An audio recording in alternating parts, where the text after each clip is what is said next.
내일 5시까지 사고 치겠다고 얘기하는 건 긴장 조성령이다. 그리고 지금이 처음 하는 게 아니라 2009년, 10년, 13년에 말이 다르고 표현이 달랐지만 비슷한 행태를 보여왔다 라고 설명하고 있죠. 중간 정리를 한번 해보자. 그러면 어제 포격 도발도 그렇고 오늘 새벽에 나온 이른바 준전시상태 선포도 그렇고 일단은 교전, 무력 충돌을 예고하는 것으로 받아들이기보다는 경고용, 분위기 잡기용이다. 일단 이렇게 해석한다고 하더라도요. 아주 사소하고 지엽적인 부분에서 뭔가 불씨가 도화선이 될 수도 있는 거 아니겠습니까? 그럴 가능성이 있습니까? 없습니까? 라고 물어요. 그러자 그건 관리하기 나름이다. 나도 같은 말 하고 싶은 거예요. 관리하기 나름이다. 만약에 우리도 이 사태를 잘못 관리하면, 즉 우리가 강대강이나 뭐 전쟁하자 이런 식으로 나가버리면 이런 긴장 조성이 실제 물리적 충돌로 이루어질 가능성이 얼마든지 있는 거다. 예컨대 어제 우리가 대응 사격한 것도 사실은 경고 사격이다. 북한군 초소나 시설에 대한 조준 사격이 아니다. 어제 북한군도 우리 야산으로 쐈고 우리도 원점 타격했다라고 얘기했는데 알고 보니까 그게 북한 야산에다 쏜 거야. 서로 경고를 주고받은 거예요. 한마디로 남한군 북한군이 서로 긴장 조성을 한 거야. 원점, 그러니까 여기 묻잖아. 원점 타격은 아니었던 거죠.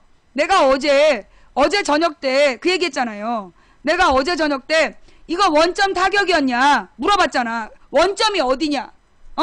내가 어제 저녁에 긴급 생방송 하면서 그 원점이 어디냐 공개해라 이랬잖아. 기억나요? 무슨 얘기인지 알겠어? 그게 원점 타격이라면 이건 굉장한 문제거든. 어디를 조준한 거냐. 그런데 원점 타격이 아니었던 거야. 뭔 얘기인지 알겠어요? 내가 어저께 원점 타격이라고 얘기했으면 북한 어디를 쐈는지 공개해라 라고 요구했잖아. 나는 비전문가야. 내가 어제 분명히 그렇게 얘기한 거 들었지? 그럼에도 불구하고 이 군사 전문가가 볼 때 이게 원점 타격이 아니었다는 거야. 봤지? 예. 아유, 음모는 네 빤스 속에 있는 거지, 새끼야. 그 맨날 그렇게 그냥 빤스 속에만 그렇게 관심을 가져갖고 그냥 어떡할 거야. 아유, 진짜.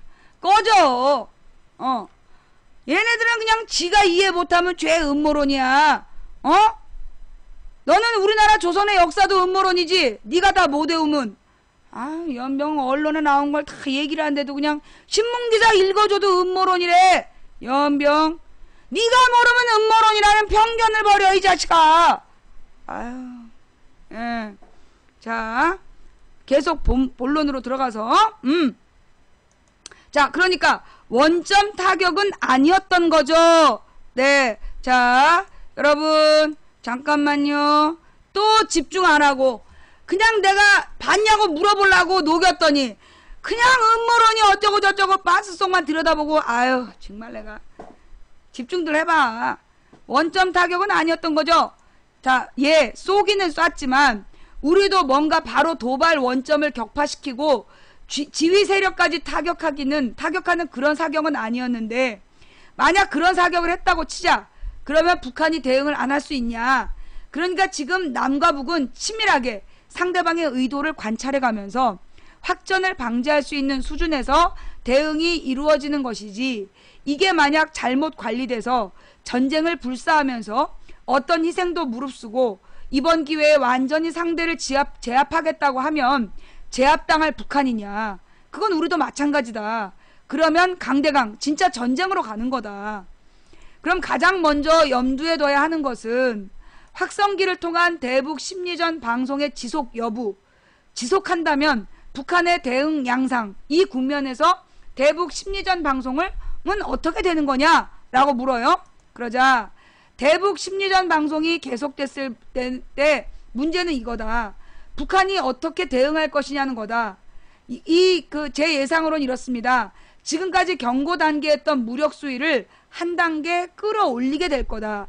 예컨대 전방에 우리가 가장 북한에 무섭다고 하는 장사정포를 일제히 포문을 개방해서 사격 준비 태세를 취한다든지, 아니면 북한의 각종 화기가 일제히 화력을 수도권에 발사할 수 있는 전투 준비 태세로 돌입하고 실제 발사할 것 같은 모양을 취한다든지 갱도에서 장사정포를 넣었다 뺐다 이렇게 하면 우리 군이 계속 비상이 걸릴 거 아니겠습니까?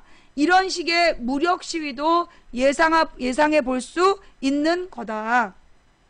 자, 문제는 제가 궁금한 게 북한이 어제 22일 오후 5시가 되겠죠. 48시간이었으니까 48시간 내에 대북 심리전 방송을 중지하지 않으면 군사적 행동을 개시하겠다고 이미 선언을 해버린 상태에서 그렇다고 우리 군이 대북 심리전 방송을 그만둘 수는 없는 거 아니겠냐.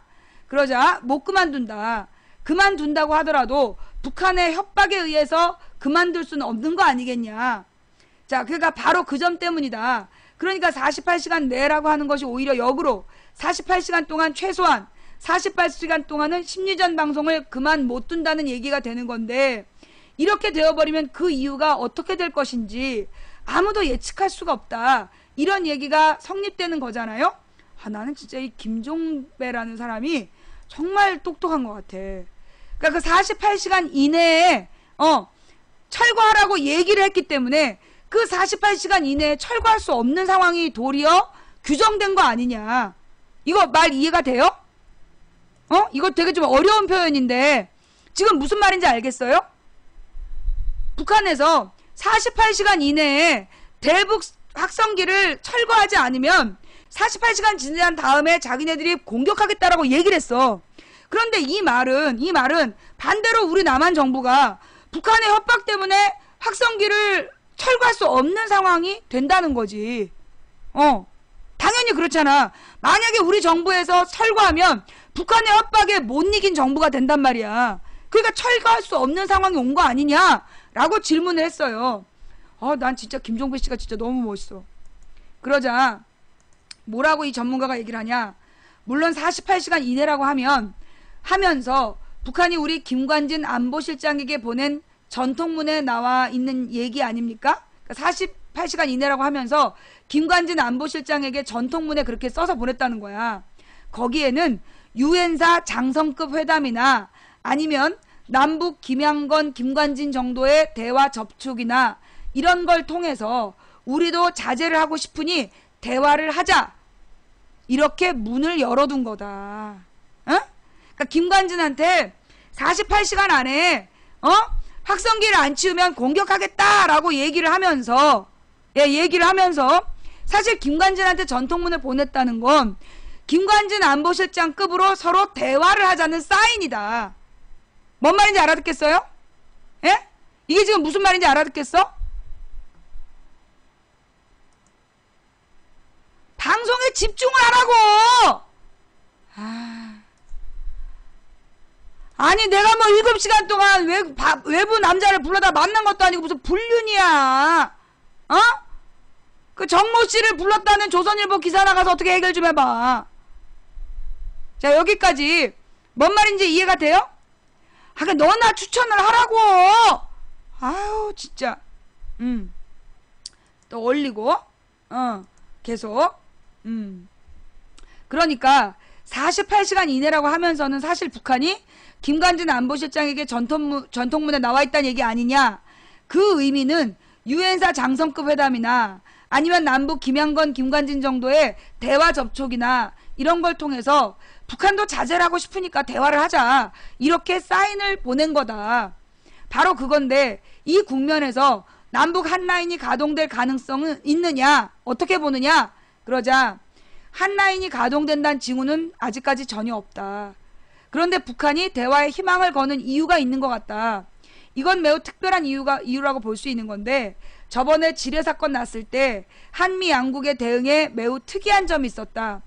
보통 때 예컨대 전쟁 위기까지도 갈 수 있는 연평도 포격 도발이나 이런 걸 생각해보면 유엔이 개입 안 했다.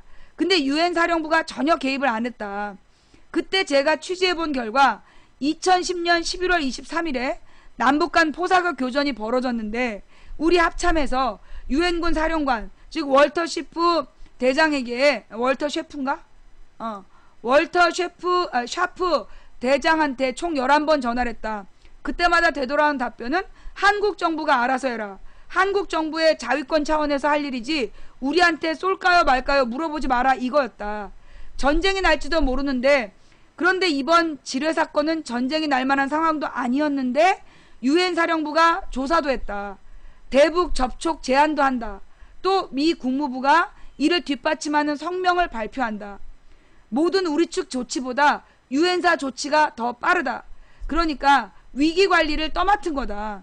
이 차이를 북한이 본 거다. 유엔사가 모든 위기 관리를 떠맡고 한국 정부의 존재감이 없었던 사건이 지뢰 사건인데, 지뢰 사건이며 또 포사격 도발의 궁극적인 목표는 무엇이냐? 미국하고 단판을 져서 정전협정을 평화협정으로 전환하자는 전략 목표 하에서 이제껏 3년을 준비되어 온 겁니다. 이게 어머,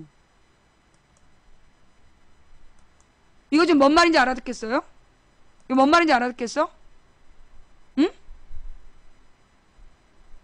야, 이 보통 얘기가 아니야. 지금 여기 나온 얘기가 보통 얘기가 아니에요. 근데 지금 못 알아듣는 사람들 더 많지? 예? 자, 그러면 내가 이제 그 얼리고 다시 한번 설명할게요. 예, 얼리고 다시 한번 설명할게. 와, 이거 지금 진짜 이거 무서운 얘기인데, 일단 이해하신 분들은 좀 심심하더라도 듣고 계세요.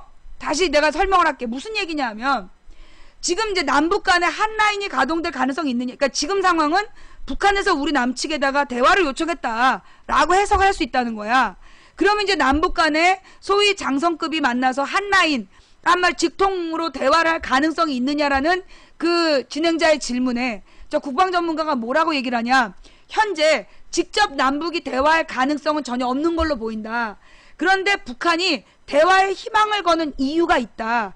이건 매우 특별한 이유다. 뭐냐 하면, 지난번에 이 천안함 사건이나 연평도 사건 같은 경우에는 이 유엔사에서 그냥 팔짱 끼고 니들이 알아서 해라 이런 식이었다. 그런데 이번 지뢰 사건은 유엔사에서 직접 나와서 조사하고 직접 대북 접촉 제안도 유엔에 했다는 거야. 그리고 미국 국무부에서 이를 뒷받침하는 성명도 발표했다는 얘기야. 그러면서 이건 결국 우리 남측 정부보다 유엔 조치가 더 빠른 거다. 지금 여기가 중요한 거예요. 이번 지뢰 사건은 전쟁이 날 만한 상황도 아니었는데 유엔 사령부가 조사도 하고 대북 접촉 제안도 하고 미국 국무부가 이를 뒷받침하는 성명 발표도 한다. 모든 우리 측 조치보다 유엔사 조치가 더 빠르다. 그러니까 지금의 위기 관리를 떠맡은 거다. 유엔이. 이 차이를 북한이 본 거다. 유엔사가 모든 위기 관리를 떠맡고 한국 정부의 존재감이 없었던 사건이 지뢰 사건인데, 이 지뢰 사건이며 포격 사건 도발의 궁극적인 목표는 무엇이냐? 즉 북한이 계속 요구하는 게 미국하고 단판을 져서 지금 현재 북미 간의 정전협정을 평화협정으로 바꾸겠다. 이런 전략적 목표를 갖고 있다는 거야. 이걸 3년이나 준비해왔다는 거예요. 그래서 6, 70일은 뭐냐? 그럼 왜 6, 70일이야? 다음 달 3일에 중국까지, 그 다음에 10월 달에 오바마하고 정상회담 있잖아. 그러니까 지금 박근혜가 10월 달에, 맞죠? 10월 달에 이 오바마하고 박근혜가 만나기로 한 거지. 한미 정상회담이 10월 달에 잡혀 있는 거야. 그러니까 지금부터 언제까지? 한미 정상회담까지 계속 이 긴장감을 조성하고, 그래서 미국하고, 그러니까 그 오바마도 그런 생각 할 것 같아. 오바마도 지금 북한하고 정전협정을, 그러니까 이게 휴전협정이잖아. 휴전협정을 완전 평화협정으로 바꿔서 자기의 마지막 방점을 찍으려고 할 수도 있다는 거야. 그걸 지금 북한은 계산하고 있다는 거예요. 여기서 문제는 뭐겠어? 박근혜가 알아들을까가 문제지. 박근혜 정부에서 지금 이 판을 제대로 읽을까가 나는 진짜 걱정이 돼. 이게 맞다면, 이게 지금 북한의 계산인데 이걸 우리 박근혜 정부에서 이걸 알아들을 준비가 돼 있느냐. 이게 나를 지금 걱정시키는 내용이야. 그죠? 오바마는 노벨 평화상 탔어. 오바마가요, 대통령 끝나고 그만둘 사람이 아니야. 오바마는 내가 볼 때 대통령 끝나고 유엔을 가든 더 정치할 사람이야. 그래서 굉장히 임기 말기에, 원래 미국의 대통령은 두 번째 재선된 다음에 조용히 임기를 정리해. 그리고 무슨 봉사활동 같은 거 해. 근데 오바마는 달라. 지금 임기 말에 굉장히 공격적 정치를 하고 있어. 노동자들에게 그 최저임금 올리는 정책 막 선언하고, 그 다음에 오바마 케어라는 그 의료 개혁 실시했잖아. 그리고 지금 공화당하고도 한치도 양보하지 않고 계속 그 공격적으로 정치를 하고 있어. 그러니까 오바마는 지금 미국이 계속해서 전쟁의 빌미를 가지고 전쟁을 하려고 폼 잡을 수 있는 근거가 한반도라고 봤을 수 있다는 거야. 그러면 이 오바마가 결단하면 어쩌면 박근혜도 그래서 그런 말 한 거 아닐까? 통일이 내일이라도 될 수 있다. 통일이 내일이라도 될 수 있다는 얘기를 박근혜가 알고 했는지 모르고 했는지 모르겠는데 그게 가능하다는 얘기야. 지금 김정은하고 오바마가 평화협정만 맺으면 통일은 내일도 가능한 일이 벌어지는 거예요. 자, 그러니까 지금, 자, 일단, 자, 여기 이제 막 소름이 쫙 돋으면서 뭔가 이해가 되지? 그러니까 이제까지 그 네이버에 댓글 다는 그 댓글충들하고는 비교가 안 되는 뭔가 이거 고퀄리티의 기사잖아. 근데 여러분 이거 몰랐죠? 이런 기사 지금 몰랐잖아. 우리 방에 오니까 이걸 같이 읽는 거야. 그리고 사실 여러분이 혼자 봐도 몰라. 그지? 혼자 봐도 잘 이해를 못해. 근데 우리가 같이 보기 때문에 이 의미를 해석하고 그 해설할 수 있는 거야. 역시 우리 방 훌륭한 방이지. 그러니까 빨리 추천해. 아직까지 추천을 안 한 몰지각한 인간들이 꼭 있어요. 예. 아싸. 자, 오늘은 추천 2배. 자, 계속해서, 예. 이 아줌마 망상이 심하네. 근데 망상에 대한 어떤 그 애착이 있나 봐요? 아니, 망상이 심한데 왜 보고 그래? 망상이 심하다면서 왜 봐? 난 진짜 너네가 이해가 안 돼. 이 방송 왜 보냐? 선동 지리노. 아니, 선동 당하려고 보는 거야? 니들의 목적은 망치 부인한테 선동 당하는 거야? 그래서 맨날 망치 부인 때문에 막 가슴이 설레이고 싶은 거야? 너 조용히 112에 신고하는 거지? 망치 부인이 내 가슴을 훔쳤어요. 막 이러면서. 아니면 뭐 119에 전화해서 망치 부인이 내 가슴에 불 질렀어요. 막 이러려고. 아이 새끼들. 눈은 높아가지고. 시끄러 새끼들아. 방송이나 봐. 자, 이제 얼리고 다음 내용을 읽어가도록 하겠습니다. 자, 그러면 김종배. 그러면 형식적으로는 유엔사, 내용적으로는 미국을 끌어오기 위한 전략적인 측면이 있다. 즉 북한의 도발이 형식적으로는 유엔사, 내용적으로는 미국을 평화협정 무대로 데려오기 위한 전략적인 측면이 있다. 이렇게 보는 거냐. 그러니까 김종대는 바라던 대로 가는 거다. 이렇게 유엔사가 기민하게 위기관리를 떠맡은 건 저는 한 20년 동안 처음 봤다. 그러면 미국하고 단판을 지을 수 있는 대화를 마침 유엔사가 제안을 하고 있으니까 판을 크게 벌려서 북미 간의 평화협정을 체결할 수 있는 혹시나 대화의 장이 열리지 않을까 이런 기대감이고, 사실 여러분 있잖아요. 이게 클린턴 때 한번 가능했어. 클린턴 때 평화협정을 맺을 뻔했어. 그래서 클린턴한테 그 르윈스키 사건이 터진 거야. 클린턴 시절에 클린턴 때 이제 그 평양을 정밀 타격이라고 그래갖고 클린턴 때 그럼 평양을 타격하는 시뮬레이션 한번 해보라 그런 거야. 그랬더니만 평양을 정밀 타격을 했을 때 평양만 날아가는 게 아니라 서울의 3분의 2가 날아간다는 거야. 그럼 강남까지 날아간다는 거야. 그러면 서울에 집중된 부가 그만큼 타격이 크고, 한반도는 수도권에 경제가 집중되어 있잖아요. 수도권하고 부산, 영남인데 사실 부산, 영남보다 수도권 전체의 규모가 더 크단 말이야. 그러면 남한 경제는 쑥대밭이 되는 거야. 그러면 미국 입장에서는 만약에 이 평양을 공격한다고 했다가 수도권을 잃게 되면 그러면 남한의 전략적 가치가 떨어지게 된단 말이야. 그러니까 이 클린턴이 그 당시에 그 국지전을 포기하고 그러면 평화협정으로 가야 되는 거 아니냐를 고민하고 있을 때 르윈스키 사건이 터지는 거예요. 그래서 이 르윈스키가 저기 그 분가를 유도하고 그 여자가 꼬셨잖아. 지속적으로 르윈스키가 그 클린턴을 꼬셨어. 그래서 클린턴이 넘어간 거야. 그래가지고 그 드레스를 보관하고 있다가 까발리면서 마지막에 이 평화협정을 준비할 때 그때 완전히 묵사발을 내놓은 거지. 그래도 미국에서는 클린턴을 재선시켰다는 거. 그래서 지금도 클린턴이 그 평화의 메신저를 하겠다고 왔다 갔다 하는데 그 참 그 르윈스키 사건 때문에 국제적 망신이지 뭐. 자, 하여튼 바라던 대로 가는 거다. 이렇게 유엔사가 가만히 기민하게 위기관리를 떠맡은 건 20년 동안 처음이다. 미국하고 단판을 지을 수 있는 대화를 마침 유엔사가 제안하고 있으니까 이걸 지금 오바마가 이런 분위기를 유도하겠죠. 이 판을 크게 벌려서 북미 간의 평화협정을 체결할 수 있는 혹시나 대화의 장이 열리지는 않을까 이런 기대감으로 북한이 대화 제의를 하고 있다.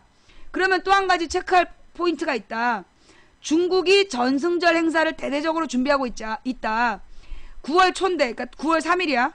그런데 이 시점에 북한이 이런 식으로 긴장을 조성하는 게 중국의 입장에서 바라볼 때 어떻게 받아들이겠는가? 라고 물은 거야. 다분히 대중 시위라고 볼 거다. 그러니까 이제 이 중국에서는 이게 시위다. 보여주기식이다. 사실 지금 박근혜 대통령이 계속 지뢰 사건 와중에도 북한에 대한 대화 제안을 한 것도 참 이례적인데 그것에 이어서 북한 방문을 발표했다. 근데 이런 것들도 북한에 대한 압박 혹은 고립감 심화의 한 요인이 됐다.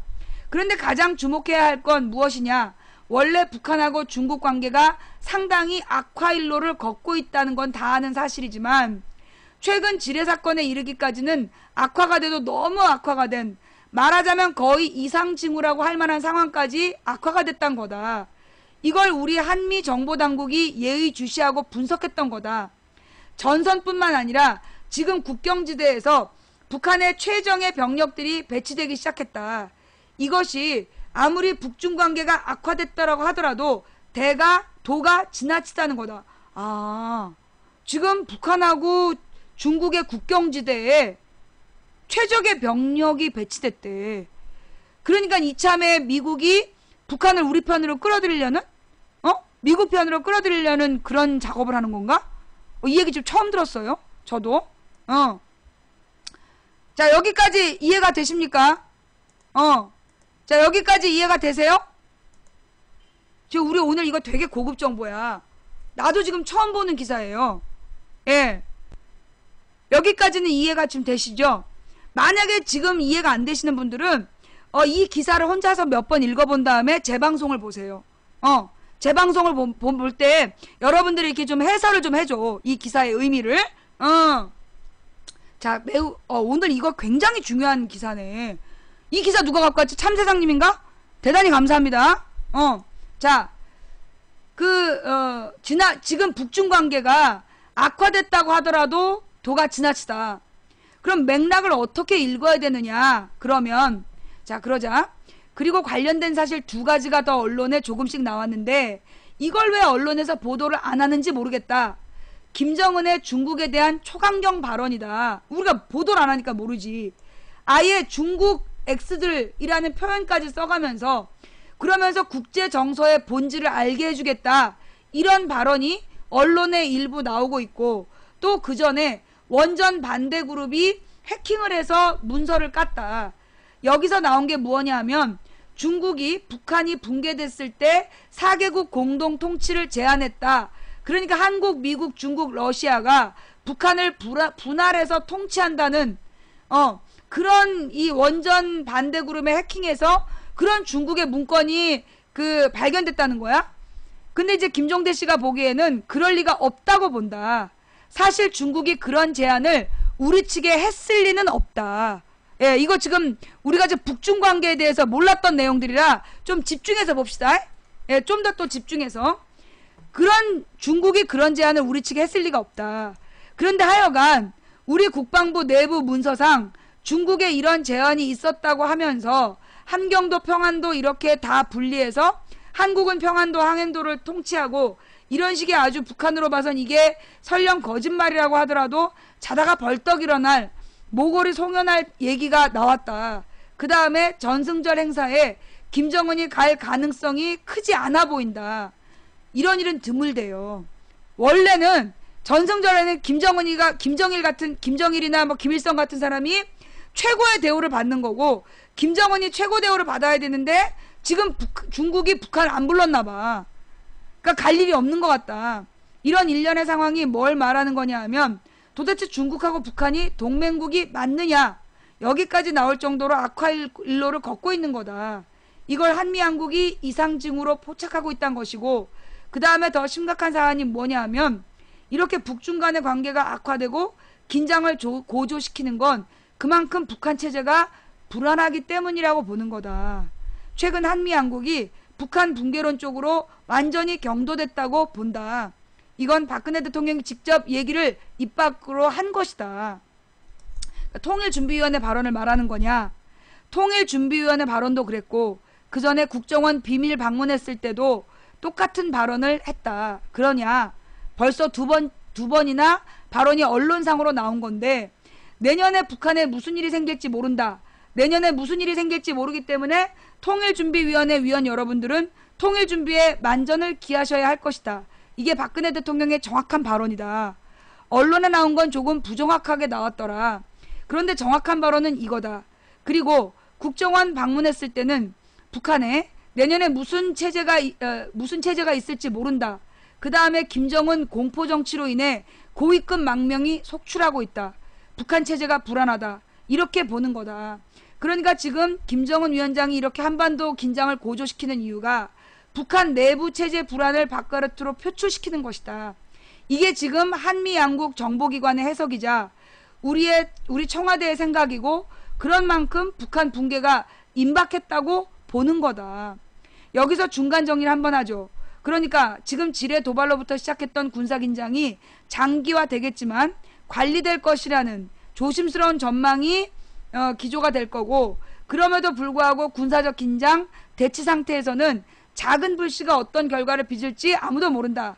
그래서 작은 불씨를 어떻게 관리할 것이냐, 이게 중요한 문제다. 이렇게 정리를 해야 되는 거겠죠. 그러자 그렇게 해야 하는데, 저는 위기관리 차원에서 한미양국이 공동 대응하고 있기 때문에 미국이 한반도 분쟁에 연루되고 싶지 않아 하는 나라니까 그렇게 비합리적인 수준으로 관리될 거라고는 생각을 안 한다. 뭐라고요? 한미양국이 공동 대응하고 있기 때문에 미국이 한반도 분쟁에 연루되고 싶지 않아 하는 나라니까 그렇게 비합리적인 수준으로 관리될 거라고는 생각 안 한다. 즉 미국이 개입할 거다. 그런데 문제의 핵심은 그것이 아니고 지금 대북 인식이다. 지금 북한에 형식적인 대화 제안을 하고 있지만 여전히 북한을 불신하면서 곧 붕괴될지 모른다는 이런 식의 북한 붕괴론에 치우쳐 버리면 남북 대화에 있어서 상당히 그르칠 가능성, 그러니까 이런 위기를 기회로 전환하는 것이 아니라 기회를 위기로 전환시킬, 반대로 기회를 위기로 만들 가능성이 높다는 거다. 북한 붕괴론이라는 것이 그만큼 우리 대통령들에게는 하나의 몰핀 주사 같은 거다. 그러니까 마약 같은 거라는 거죠. 그런데 그 북한 붕괴론이 가능성 없다고 본 게 김대중 대통령이었어. 왜? 김일성이 죽으면 왜 북한 붕괴론의 가능성이 없다고 김대중이 봤냐 하면, 김대중 대통령이 왜 그렇게 봤냐 하면, 김일성이 죽으면 북한 붕괴한다 그랬어요. 그런데 1994년에 김일성이 죽어도 체제가 온전했어. 김정일이 죽으면 북한 체제가 무너질 거라 그랬어. 그런데도 여전히 북한 체제가 유지가 됐잖아. 그러니까 이 김대중은 그 김정일이 자연사할 때까지 기다릴 수 없다. 그러니 남북이 평화 방법을 만들어야 된다라고 얘기했고, 그래서 김정일을 만났고 노무현이 김정일을 만나서 북한 붕괴론을 우리 원하지 않는다라고 분명히 얘기하고 대화 협력을 통해서 통일 플랜을, 통일 계획을 세웠던 거야. 그걸 이명박이 한 큐에 내다 버린 거야. 6.15 선언, 14선언을 없던 걸로 쳐버리는 바람에 북한하고 대화했던 모든 내용이 사라지고 다시 긴장관계가 만들어져 버린 거죠. 자, 왜? 이명박은 별명이 뭐야? 공화당 리. 미국의 공화당하고 친하다는 얘기야. 그럼 미국의 공화당은 뭐야? 전쟁주의자. 그러니까 평화가 필요 없는 거지. 자, 그래서 그 평화 노력을 싹 다 내다버렸던 거다. 자, 그 이명박도 계속 얘기했던 거 아니냐. 그 북한 붕괴론. 그러니까 김영삼, 이명박, 박근혜 정부가 똑같은 패턴인데 곧 망할 북한이라고 무슨 협력을 하느냐. 이러다가 협력할 기회를 놓쳐온 거다. 즉 기회를 위기로 전환시켜온 거다. 그런데 정보기관이 북한의 이상한 점을 보수 성향의 대통령이 갖다 주기만 하면 이게 마약 주사처럼 작용을 해서 남북관계가 와르르 무너졌단 말이다. 뽕 맞은 대통령이다. 하나만 더 물어보겠다. 지금 을지 프리덤 가디언 훈련 와중에 이런 일이 벌어지는 건 어떻게 이해하는 거냐? 을지 프리덤 가디언 와중에? 그러자 네, 이걸 비상식적으로 보는데 2013년에 한미훈련 와중에 전쟁 위기까지 갔던 거다. 미국이 스텔스 전폭기를 보냈고 스텔스 전투기를 보냈다. 별거 다 보내지 않았냐. 그리고 북한의 맞대응이 바로바로 나왔다. 무수리가 아니라 무수단리 로켓을 괌에 쏘겠다고 했고 또 장거리 미사일은 그 이전에 발사했고 북한이 가진 건 다 보여줬다. 이런 식으로 강대강으로 부딪히는 게 최근 추세라는 거다. 과거에는 한쪽이 긴장을 고조시키고 한미연합 훈련이 있으면 한쪽은 방어태세로 들어갔다. 그런데 공격에 공격으로 맞서는 이런 특이한 형태의 대결이 있었는데 지금이 바로 그런 시기라는 거다. 한미연합 훈련이건 아니건 김정은 위원장은 나는 그 정도의 쪼를 지도자가 아니다 이러면서 자기의 존재감을 한껏 높이는 쪽으로 대응하는 거다. 이 말 이해하겠어요? 지금 이제 이 을지 프리덤 훈련 중에 이런 분란이 일어나는데 항상 이런 한미가 연합 훈련이 있으면 북한이 사고를 쳐왔다. 자기 그 호락호락한 사람 아니다. 이걸 보여주기 위해서 계속 허세를 부리는 이 도발을 한다는 거야. 자, 그럼 여기 인터뷰 마무리를 하고 지금 표면적으로 드러난 군사적 긴장 상태도 상당히 중요한데 그 뒷면에 한반도 정세가 참으로 묘하게 그리고 급박하게 흐르고 있다는 징후가 여러 군데서 포착되고 있다. 이 점도 놓쳐서는 안 될 것 같다. 그러자 김종대가 9월에 박 대통령 중국 전승정 방문 때까지 말하자면 이 도박에 백미를 이룰 것으로 판단한다. 한마디로 9월 3일까지 그러니까 다음 주가 피클 거다. 그리고 눈을 뗄 수 없이 말 그대로 24시간 시선의 레이더를 가동해야 하는 상황이라고 봐야 될 거다. 알겠다. 아마 조만간 또 인터뷰를 해야 될 것 같다. 1차 인터뷰 여기서 마무리하겠다.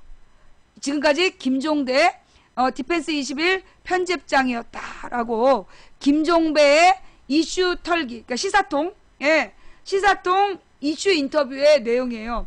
여러분 이 내용을 보고 싶은 분들은요. 프레시안 기사입니다. 프레시안에서 김종대 전쟁위기 60일에서 70일 정도 지속될 것이다 라는 기사를 보시면 돼요. 자, 어떠세요? 지금 이제 이 기사를 보니까 좀 이렇게 마음이 좀 상황이 좀 이해가 되세요? 일단 내가 이 기사를 읽고 나는 북중 간의 전략적 동맹관계가 그렇게 깨지지 않을 거라고 봤는데 내가 몰랐던 정보는 지금 북중 간에 굉장히 심각한 대치 국면이다. 이제 이런 이야기. 그 다음에 지금 북한이 원하는 건 미국을 끌어들여서 평화협정을 맺는 게 목적이다. 그리고 긴장을 고조시키는 쇼를 하는 거다. 그러니까 우리 남한 정부가 어떻게 관리하느냐. 이 위험을 어떻게 관리해서 위기를 어떻게 기회로 만드느냐. 위험을 위기로 만들지 않고 위험을 기회로 만드느냐. 이게 우리 정부의 역할이다 라는 내용이에요. 예. 자, 망부야, 나 열혈까지 몇 개 남았냐. 이놈의 새끼! 너 같은 놈은 벙어리를 3번형에 처한다. 네. 자, 그래서 망부는 리얼 팩트충. 그러니까 망치는 계속 이제 팩트만 알려준다 뭐 이런 얘기지? 자, 어때요? 오늘 이 방송 들으니까 이게 좀 그 판이 좀 보이죠? 예. 판이 좀 보이고 그 뭔가 여러분들이 막 전쟁에 대해서 그러니까 어떤 미친 새끼들이 계속 네이버에서 전쟁하자 이번에 쓸어버리자 이건 뭘까 그럼? 그 새끼들은 누굴까? 지금 전쟁하고 쓸어버리자고 주장한 새끼들은 누굴까? 이거 댓글충이야. 댓글원. 댓글원에서 계속 긴장을 고조시키는 거야. 왜? 목적이 뭔데? 박근혜에 대한 비판을 무마시키기 위해서. 박근혜 비판을 무마시키기 위해서 계속 전쟁하자 그런 그 전쟁 위기를 파는 거야. 전쟁 위기를 팔아서 나머지 뉴스를 전부 다 없애버리는 거죠. 먹어버리려는 거야. 나머지 뉴스를 먹어버리기 위해서 전쟁하자 이런 그 뻥을 까고 있는 거지. 그 새끼들 뒤파보면 죄 댓글원이야. 월급 18만원짜리 댓글원이니까 거기에 그 뭐 동요될 필요가 없어. 전쟁은 무엇보다 내가 지금 이제까지 내가 읽었던 국제판하고 다른 게 두 가지가 나왔어. 하나는 북중의 대립, 북한하고 중국이 지금 대결 구도다. 또 하나는 미국하고 북한이 지금 대화 국면이다. 요거 우리가 몰랐던 내용이에요.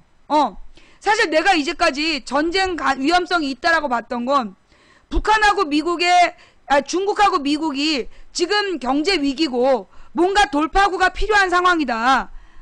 그런 위험 속에서 얘네가 한반도에서 국지전을 일으키지 않을까라고 두려워했는데 알고 보니까 북한하고 중국의 관계가 어그러져 있고 도리어 유엔하고 미국이 대화 중이라면 어쩌면 지금 이 기회는 우리가 한반도의 평화를 가져올 수 있는 절호의 기회일 수 있다.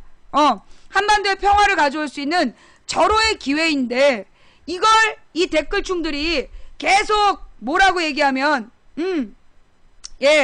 이 댓글충들이 계속해서 전쟁하다 분위기를 몰아가고 이런 국제정세를 읽지 못하는 할아버지 할머니들한테 이 종편에서 계속 펌프질을 하면 결론은 어떻게 돼요? 우린 다 망하는 거야. 여러분 생각해보세요. 전쟁하면 우리나라 어떻게 될 것 같아? 전쟁하면 3일 동안 300만이 죽는다며. 3일 동안 죽는 300만. 그 중에 여러분이 포함 안 된다고 누가 그래? 응? 그럼 이런 얘기를 해. 저는 충청도인데요. 충청도까지 위험한가요? 전쟁 나면 나라가 망하는 거야.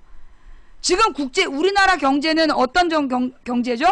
수출 의존형이야. 누구 덕분에? 위대한 박정희 대통령 덕분에 우리나라는 수출 의존형 국가야. 그런데 이 남한에서 한반도에서 전쟁이 일어나면 우리나라는 경제가 망하는 거야. 나라가 망하는 거야. 그러면 충청도에 살든 부산에 살든 상관이 없어. 그건 다 같이 망하는 거야. 왜? 일단 전쟁이 났다. 그럼 외국 자본들 다 빠져나가요. 외국 자본들 다 빠져나가고 그 다음에 지금 우리의 무역구조 전부 다 망하는 거야. 누가 전쟁난 나라에다가 주문을 하겠어. 어떤 등신이. 그러면 이 대기업들이 큰 타격을 받는 거야. 국제적으로. 글로벌 기업들이 타격을 받는 거야. 그러면 그 대기업만 망하느냐? 여러분 그런 얘기 많이 했잖아요. 대기업 망하면 다 망한다고.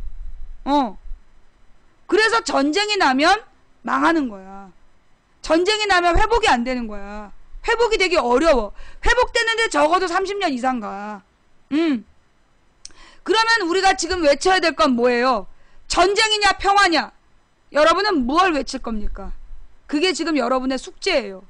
여러분은 지금 계속해서 채널A, TV조선 이런 데에서 전쟁하자 주장하고 댓글충들이 전쟁하자 외치고 있는데 여러분들은 전쟁과 평화 중에서 무엇이 옳다라고 생각하십니까? 여러분의 선택을 써보세요. 전쟁과 평화 중에서 여러분은 무엇을 원하십니까? 지금 전쟁을 원한다는 쟤네들은 군대 갔다 왔을까요? 군대도 안 갔다 온 내가 볼 때 쟤네들 10중 8구는 재수생이거나 고3이야. 이 고딩들이 지금 전쟁을 해야 수능을 안 보니까 그래서 전쟁하자 뭐 이런 주장하고 있는데 군대 갔다 온 사람들은 전쟁이 얼마나 무모한지를 알아요. 예. 지금 현재도 전쟁이 일어난다면 공멸이야. 다 죽는 거야. 물론 이 전쟁이 일어나면 외국에다가 돈 빼돌린 놈들은 뭐 멀쩡히 살아났겠죠. 여러분들 지금 외국에 뭐 집 한 채씩 사놨어요? 지금 전쟁하자는 씨발놈들아, 너네 미국이나 뭐 유럽에 집 한 채씩 사놨어? 너네 평생 먹고 살 뭐 수십억씩 갖고 있어? 전쟁 나면 제일 먼저 네가 죽어. 제일 먼저 너랑 네 가족이 죽는 거야. 근데 어디서 전쟁하자 지랄이야. 지금 우리 정부는요. 자, 그렇다면 우리 정부는 어떨까요? 지금 박근혜 정부의 최고 고위 관료의 자식들은 대부분 국적을 포기해서, 상당히 많은 수가 국적을 포기해서 군대를 안 갔다 왔어요. 걔네들은 다 해외 살고 있죠. 왜? 우리나라 국적을 포기하고 군대를 안 갔다 온 다음에 38세가 38세? 그 정도가 되면 국적을 복귀해도, 국적을 한국인으로 돌아와도 군대 안 가도 된다며. 그래서 18살에 국적을 포기하고 16인가? 16살에 국적을 포기했다가 36살인가 국적을 복귀해서 돌아온 새끼들이야. 지금 박근혜 정부의 최고 권력자의 자식들 18명이 그런 애들이야. 그 애들뿐만이 아니라 지금 국사편찬위원장 자식도 그렇고, 지금 새누리당 자식들 중에서도 그 국적 포기하고 병역 면제받는 애들 한둘이 아니야. 그런 애들이 전쟁이 일어나면 제일 먼저 나와서 나라를 지킬까요? 제일 먼저 미국으로 도망갈 애들이야. 지금 전쟁을 외친 새끼들은 내가 볼 때는 100% 댓글원이야. 100% 댓글원. 박근혜를 지지하고 새누리당을 지지하면서 어떻게든지 미국의 공화당이 집권하기를 바라는 그들이 지금 전쟁하자 쓰고 다니는 거예요. 예. 이 국정원에서 관리하는 민간인 댓글조가 있는 거 아시죠? 예. 민간인 댓글조가 있어. 그래서 국정원 직원 하나가 40명의 민간인 조력자를 관리하고, 그 40명의 민간인 조력자가 그 다음에 뭘 관리하는 거야? 그 밑에 있는 애들을 관리하는 거야. 어떤 식으로 관리하느냐? 어디 가서 악플 달아라. 여러분이 만약에 게임을 하고 있는데 누가 망치부인 방에 가서 악플 달자. 여러분은 여러분도 모르게 댓글원에 그 선동에 놀아나고 있는 거예요. 실제로 국정원에서 실제로 국정원 직원들이 작업했던 방식이 그거야. 일베에다 글 쓰고, 너 댓글원이야? 왜 이렇게 민감한 반응을 하지? 실제로 일베나 DC에 글을 올리고 그 내용을 민간인 조력자들이랑 같이 돌리고, 이게 소설같이 뉴스에 나왔어. 이거 몰라? 국정원 민간인 조력자 사건 몰라? 그래서 국정원에서 돈도 막 9천만 원씩, 그 9천만 원 한 명이 먹은 게 아니야. 9천만 원을 나눠주면서 민간인 조력자들한테 돈 주고 그 짓거리를 시킨 거야. 이게 언제 발견됐어? 2013년에. 2013년에 이미 다 밝혀진 얘기예요.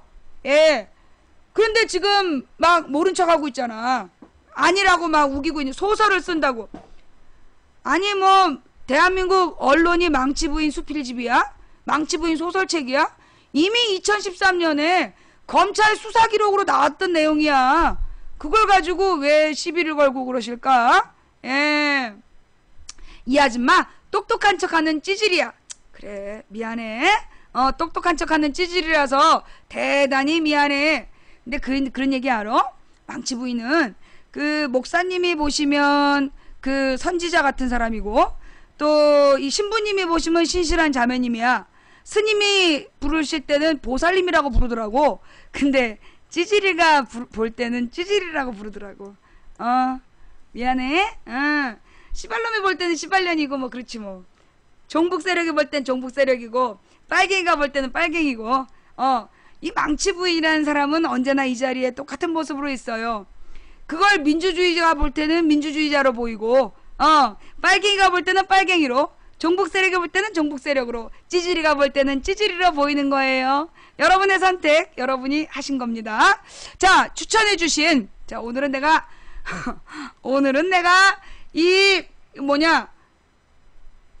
10미닛을 2번 돌렸더니 현재 망치부인의 추천수 6,463추천을 받았어요. 자, 오늘 방송은 여기까 잠깐만. 내가 이제 3일을 쉬었으니까 오늘 하나만 2가지만 더 할게요. 자, 제가 휴가 중에 있었던 뉴스. 자, 한명숙 유죄 판결. 예. 한명숙 유죄 판결 다음 주 월요일에 서울구치소로 지금 들어간다는 거 아니에요? 징역을 살러. 자, 이 한명숙 유죄 판결 이거에 대해서 그럼 망치분의 입장은 뭐냐? 궁금해요? 안 궁금해요? 한명숙에 대한 입장.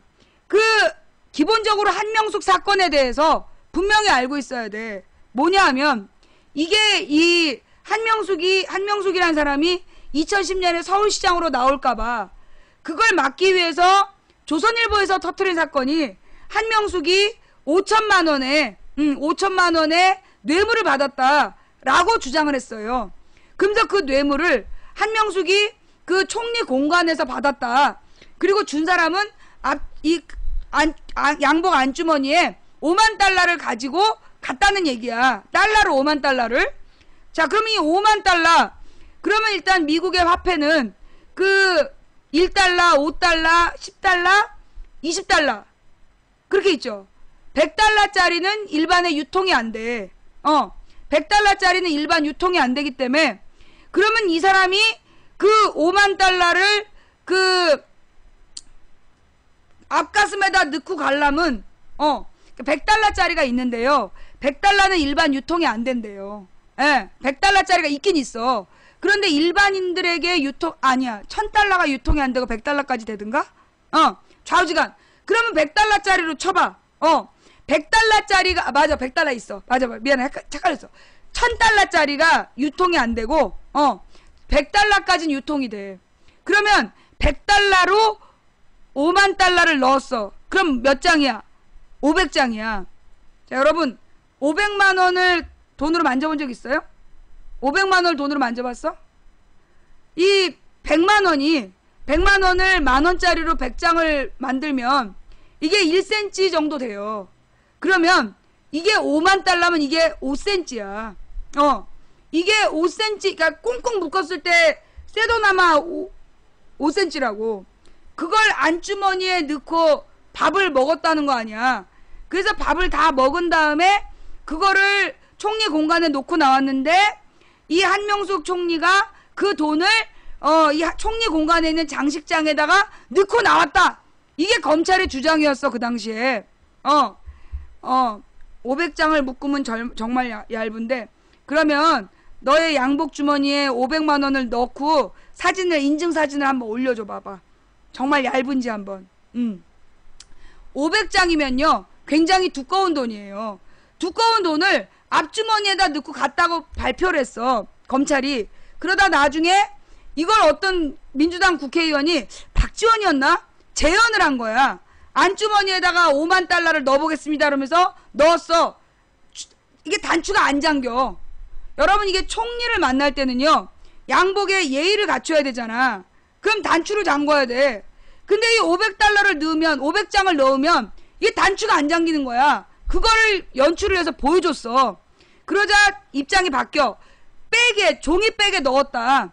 종이백에 넣어서 의자에 두고 나왔다. 그걸 한명숙 총리가 그 장식장에 넣었다라고 검찰이 말을 바꿔.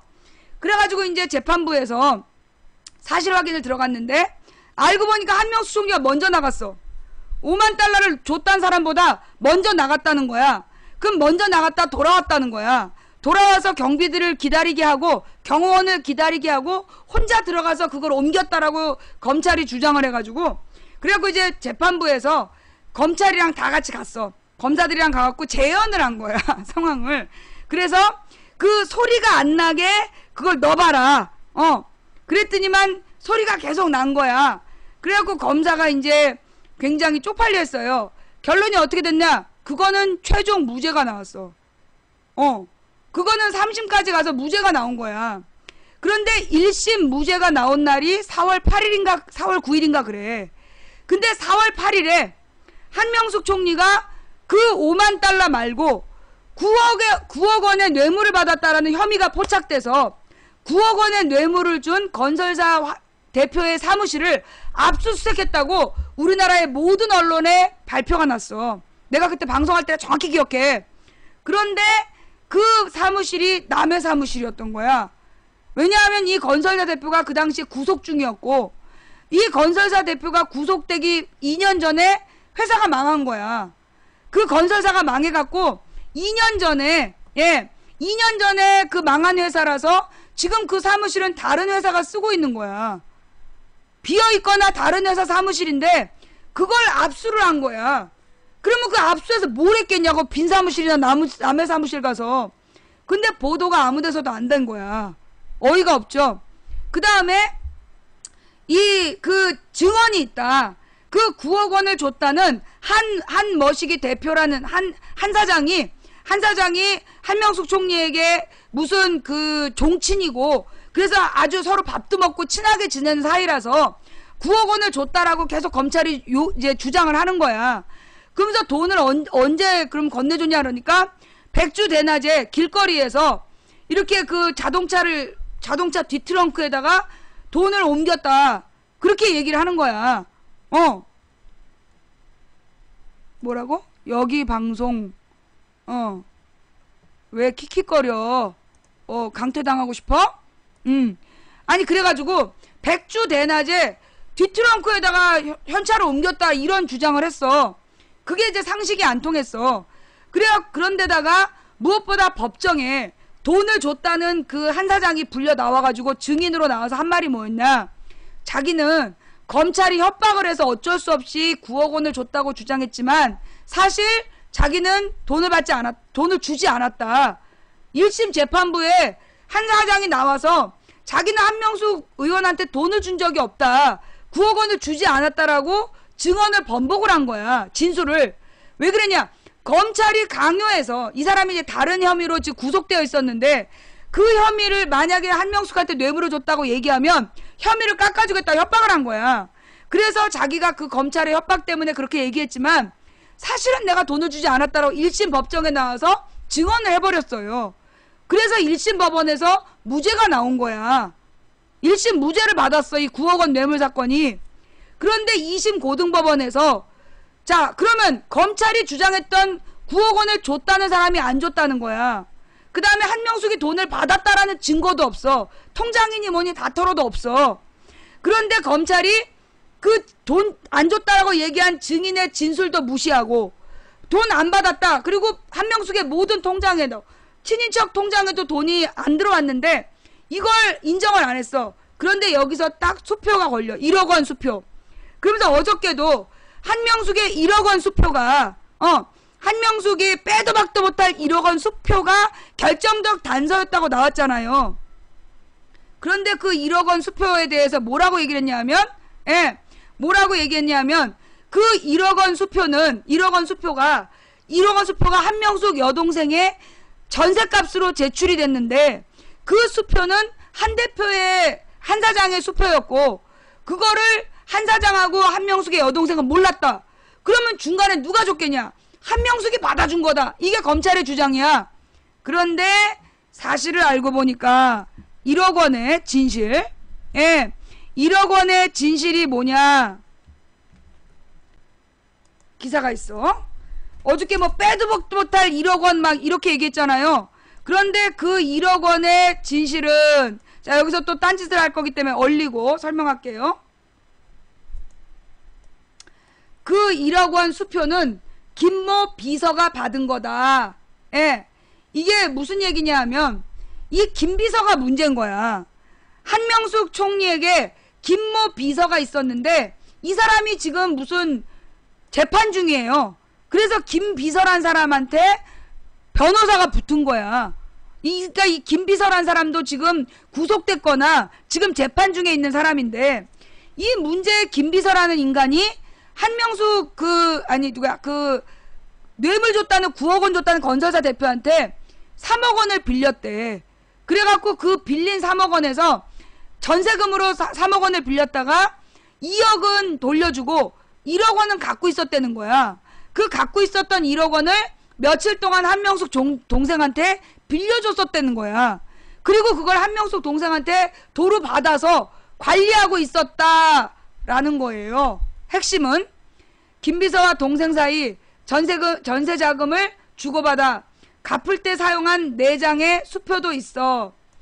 금품 수수 혐의로 유죄가 확정된 한명숙 전 총리 측은 대법원이 결정적 증거로 인정한 수표 1억 원에 대해 한 전 총리의 김모 비서가 그 한민호 사장으로부터 받아 한 전 총리 동생에게 빌려준 것이라고 밝혔다. 돈의 애초 출처는 한 사장이긴 하지만 한 전 총리와 무관하게 동생과 김 비서 간의 개인적인 채무관계라는 것이다. 한 전 총리 측근은 김 비서가 한 전 사장으로부터 받은 3억 원 중 2억 원은 1년 후에 갚았고 1억짜리 수표는 계속 보관하고 있다가 2009년 2월 한 총리의 동생이 이사할 때 잠시 빌려준 후 이내 되돌려 받았다라고 말했다. 김 비서가. 김 비서의 이런 법정 증언 외에 다른 정황 증거도 제시했다. 2011년 4월 19일 1심 11차 공판이 열린 법정에서 전세 자금을 지불할 때 중개인과 임대인이 중개인과 임대인이 서명한 검찰이 제출한 1억 원짜리 수표와는 별도로 한 총리의 동생이 발행한 4장의 수표가 그것이다. 이 수표 역시 김 비서가 소지하고 있던 것으로 금액은 총 1억 원이다. 한 전 총리 측은 4장의 수표가 실제로 한 전 총리 동생이 김 비서에게 1억 원을 갚는 과정에서 사용한 것이라는 설명이다. 이는 한민호 전 사장에게 빌린 3억 원 중 2억 원을 돌려주고 나머지 1억 원은 한 전 사장의 의사에 따라 수표로 보관하고 있었다는 김 비서의 진술과도 일치하는 대목이기도 하다. 한 총리 측은 전세자금 5천만 원이 필요했던 동생은 김 비서에게 1억짜리 수표를 받고 자신이 가지고 있던 5천만 원을 주고 나중에 만기가 돌아온 정기예금으로 나머지 5천만 원을 갚았다고 말했다. 김 비서는 다른 명목으로 한 사장으로부터 정치 자금을 받았다는 혐의로 기소되기도 했다. 그러니까 이번 사건은 이 김 비서라는 사람이 한 사장으로부터 돈 3억을 빌린 거야. 전세자금으로. 그래서 그 3억 원 중에 2억 원을 일찍 돌려주고 1억 원은 그 한 사장이 어떤 로비의 목적으로 김 비서에게 가지고 있으라고 했던 거야.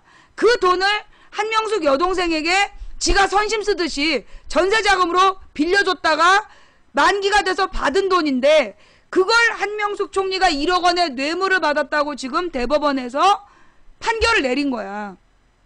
뭔 말인지 알겠어요? 지금 상황이 이해가 돼? 그러면 자 이게 팩트야. 그러면 여기서 한명숙은 죄가 없냐? 난 있다고 봐요. 한명숙은 돈을 받지 않았어. 그런데 나는 한명숙에게 죄가 있다고 봐. 나는 2년 내 징역을 살아야 된다고 봐요. 왜냐? 뭐 때문이냐? 저 김비서라는 사람이 어떻게 보면 한명숙의 여동생하고도 친하고 가족처럼 지낸 사람이야. 그 사람이 건설사 대표로부터 돈 3억을 빌렸어. 그 건설사 대표가 김비서를 보고 빌려줬겠어? 한명숙을 보고 빌려준 거지? 나는 그렇게 봐요. 한명숙이란 사람을 보고 빌려준 돈이고 그런 이 김비서가 그 건설사 대표로부터 돈을 빌리고 그걸 여동생에게까지도 빌려줬다 받고 그런데 수표를 보관하고 있으니 우리는 깨끗하다라고 생각했던 거.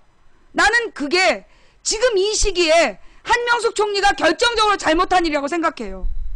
쟤네들은 눈을 부릅뜨고 아주 작은 허점이라도 잡으려고 하는데 저런 사람을 신뢰해서 곁에 두고 있다가 이런 일을 겪은 거야.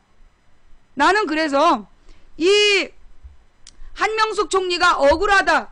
물론 법리적으로는 한명숙 총리가 억울할 수 있어요. 그러나 나는 도의적으로 이 김비서가 1억 원을 왜 보관했냐고. 또 이 김비서의 개인 정치력으로 돈을 여기저기서 정치자금을 받고 빌려주고 이랬겠어? 한명숙 얼굴 보고 돌린 거야. 그래서 나는 한명숙 총리가 그 대법원의 판결을 받아들인 마음이 난 처음에 이해가 안 됐어. 아니 자기가 떳떳하면 이게 말이 안 된다고 끝까지 싸워야지 왜 받아들여?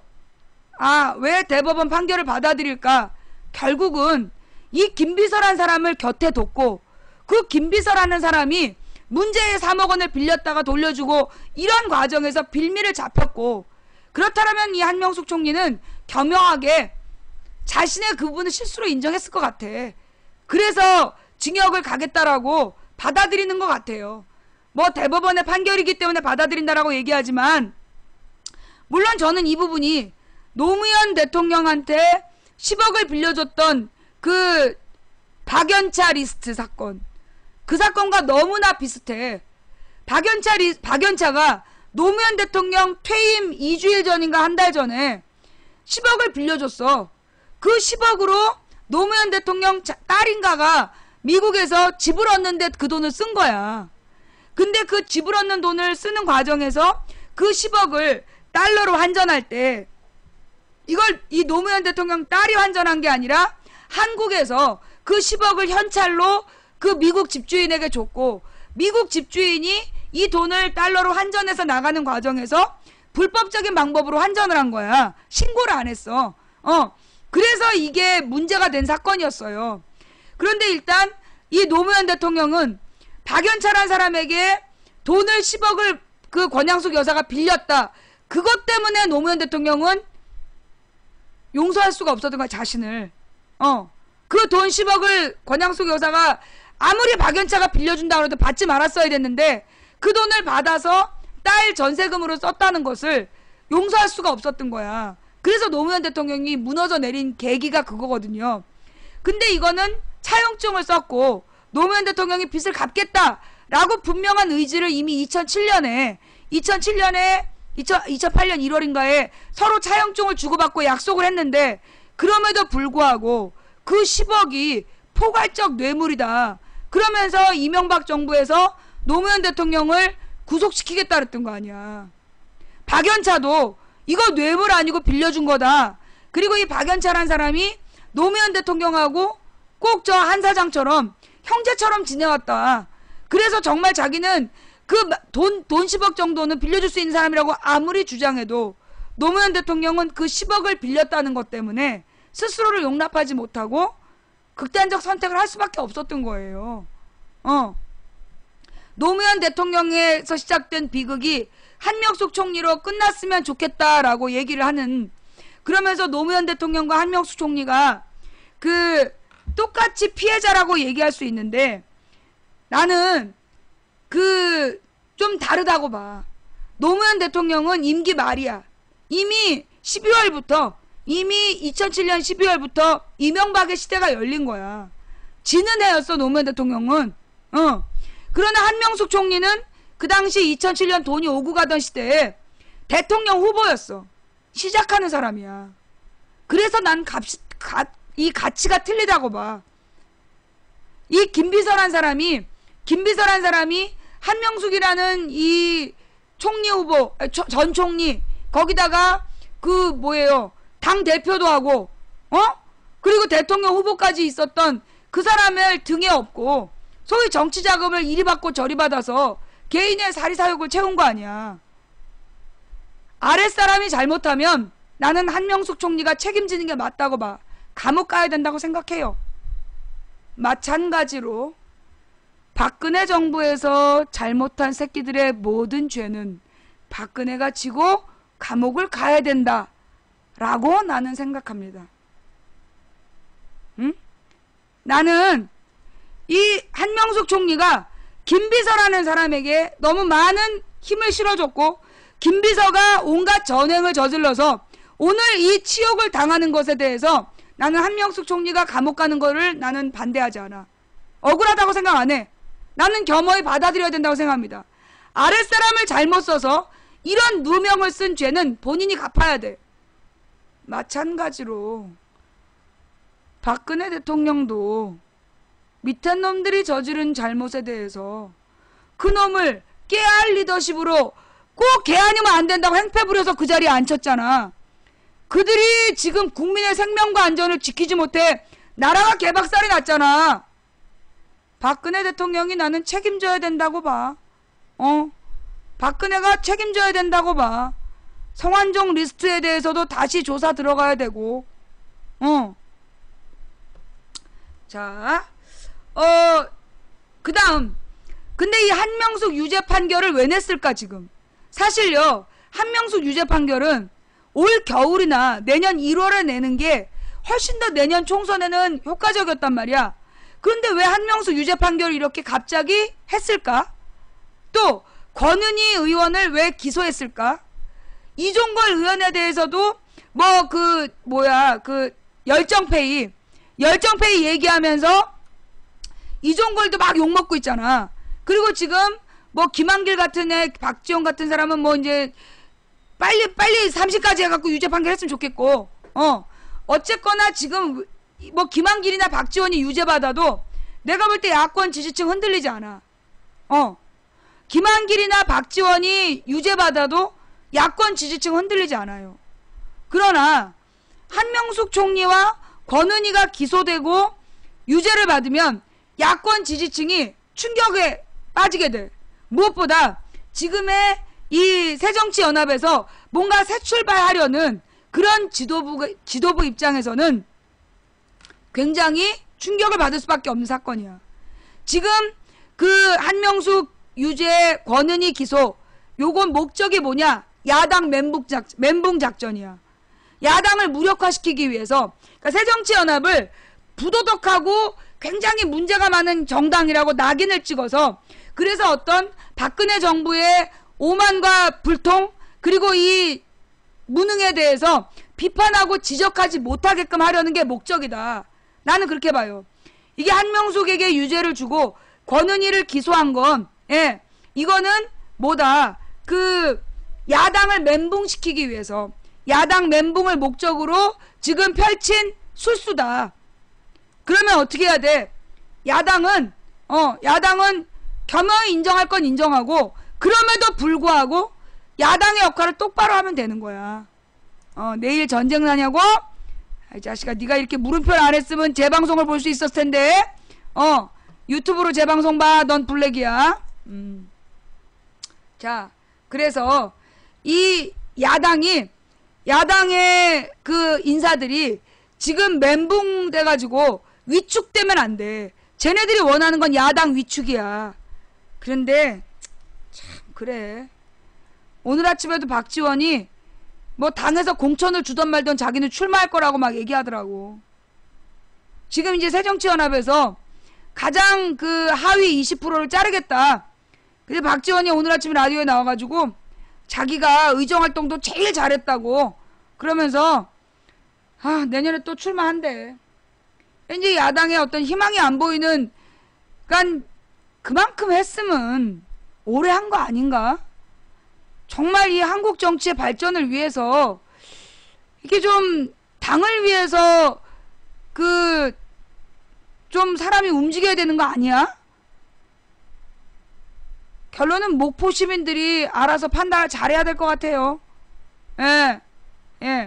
문제는 뭐냐? 박지원 의원이 1심에서 유죄 받았다는 거야. 지금 박지원 의원도 정치 자금을 받았다고 1심에서 유죄 판결을 받았어요. 그러니 박지원이 내년에 만약에 목포에 출마해서 당선되면 틀림없이 2심 3심에서 배지 떼려고 할 거야. 당연히 배지를 뗄 거예요. 저기 누가 이광재가 그랬잖아. 이광재 강원 도지사 되자마자 대법원 판결 내려갖고 도지사 잘라버렸잖아.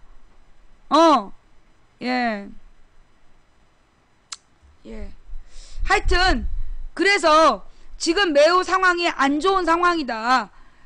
야당이 힘을 쓸 수 있는 상황이 아니야. 그래서 정말 이 내년 총선이 어려운 상황인데, 그래서 정말 기도를 많이 해야 돼.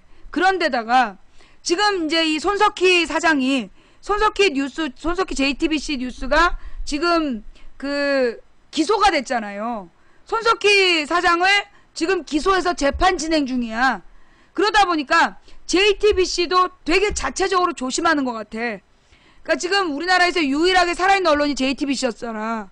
내가 손석희를 너무 띄웠나봐. 유일하게 살아있는 언론 손석희 뉴스가 지금 굉장히 위축됐어. 이게 왜냐하면 손석희 사장이 잡혀 들어가면 그 JTBC 뉴스는 완전히 무너지는 거야, 보도국이. 이 와중에 조중동에서, 그니까, 뭐, 채널A TV조선 기자들이, 뭐, 그 출신들이 손석희 뉴스로 대폭 이동하고 있다. 여러분은 이게 반가운 뉴스인지 모르겠지만 난 반갑지 않아. 나는 반갑지 않아. 이건 뭐냐? 지금 이 채널A TV조선에서 손석희 뉴스로 대거 이동하는 거, 나는 이거 어떤 사전 정지 작업이라고 봐. 지금 JTBC를 먹기 위해서 사전 정지 작업하는 거 아니냐? 난 좀 그런 생각이 들어요. 채널A TV조선에서 기자들이 뭐 굴욕감을 느껴서 이동했다. 손석희가 사장된 게 언젠데, 종편이 개지랄한 게 언제고, 재작년에 종편이 그렇게 개지랄할 때 왜 안 옮기다가 손석희가 기소된 다음에 옮기지? 나는 별로 신뢰가 안 가. 나는 지금 이제 와서 옮기는 게 별로 신뢰가 안 가면서, 현재 이 손석희 뉴스가 좀 위축된 게 사실 굉장히 우리한테 악조건이에요. 정확하게 얘기를 못해. 이게 대놓고 얘기를 못하는 상황이 발생한 거야. 내가 2012년에 적당히 쟤네들 눈치를 봤다면 나도 구속이 안 됐을 거예요. 근데 손석희 뉴스가 할 말을 바로 하면 잡혀 들어갈 수 있어. 한명숙처럼. 말도 안 되는 얘기로 나도 감옥 갔다 왔고, 지금 한명숙 전 총리도 말도 안 되는, 본인은 구경도 못한 돈을 뇌물로 받았다고 감옥 가는 거잖아. 손석희 사장도 그렇게 감옥 갈 수 있는 상황인 거야. 그렇게 되면 나라 상황이 정말 매우 심각해지고 있다. 매우 심각해질 수 있다. 예. 자, 그 다음 또 무슨 얘기냐? 뭐 메르스, 뭐 어디더라? 두바이를 방문했던 그 사람한테서 메르스 증세가 나타나서 뭐 정부에서 발빠른 조치를 했다. 지금 그렇게 나오는 거잖아요. 메르스에 대해서 이번에는 정부가 재빨리 움직여서 그 적극 매뉴얼대로 대처하고 있다. 그 내가 볼 때 지금 오늘 나온 메르스 뉴스는 지난번에 메르스 때문에 욕을 하도 처먹어가지고 일종의 이미지 작업인 것 같아. 왜 스캔들 터져갖고 욕먹은 연예인들이 봉사활동 하잖아.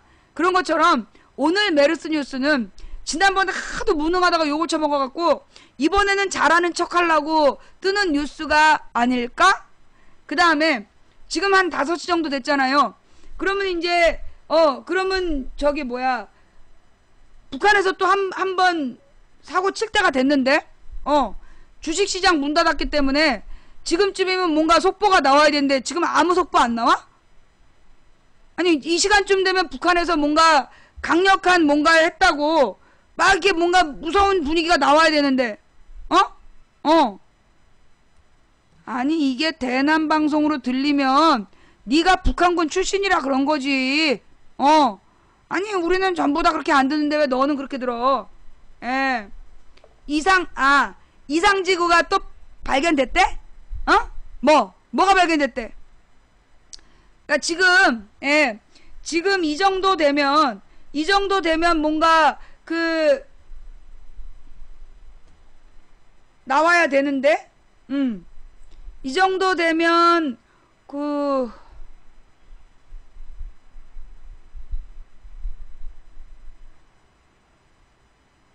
전체로 가서